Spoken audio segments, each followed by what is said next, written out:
much time did you spend in the hair and makeup chair? Not that long, really. Once we came up with the look, I was fortunate enough to work with the surviving kids of the character I play, specifically his two sons, Jason and Mike Jr. And they gave me so much archival material, including video and audio, but also family albums. And the character I played, Mike Grable, was an undercover narcotics detective.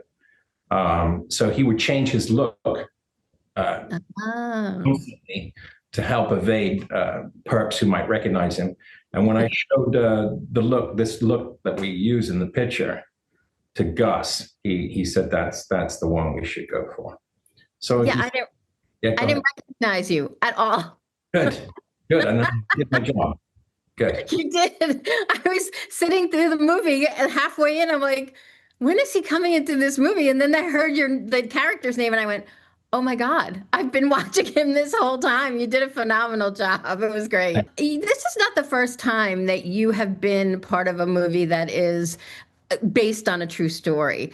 As an actor, do you go in knowing about and researching about the true story, or would you rather go in not knowing anything? I love doing the research. The research actually is half the fun for me. When I used to live here in New York, the New York Public Library was my home, to check out books. That's how old I am, Alison Rose. Books. Remember those?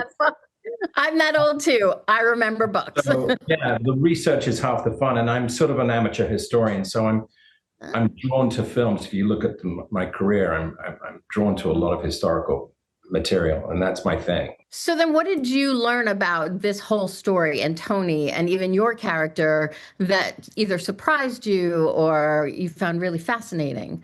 I was fascinated by the relationship between Tony and Mike Grable, that they knew each other beforehand, right? And that Mike had a suspicion about this guy to begin with. And Gus and I talked about that. That my character is actually the only officer in Indianapolis police force who'd taken an FBI hostage negotiation course not long before this event took place. Wow. So he was the only qualified police officer to be on the scene. But he felt like Tony should have been taken care of right away. And that that the police department acquiesced to him too easily. And so that's why Gus said to me, let's find a phrase that Mike liked to use. Because the kids gave me a whole list of phrases that he liked to use. And we came up with the one that's used in the film. I can't say it on this but yeah. And then Gus said to me, let's find your arc and make it parallel to Tony's. Okay. Without giving too much away, Tony he's a character who feels like he's been marginalized. And he wants his power back. And so Gus said, let's do that with Mike Grable. Let's have Tony project that onto you.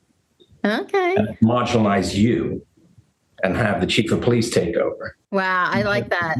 That'll give you a chance to take your power back at the right moment.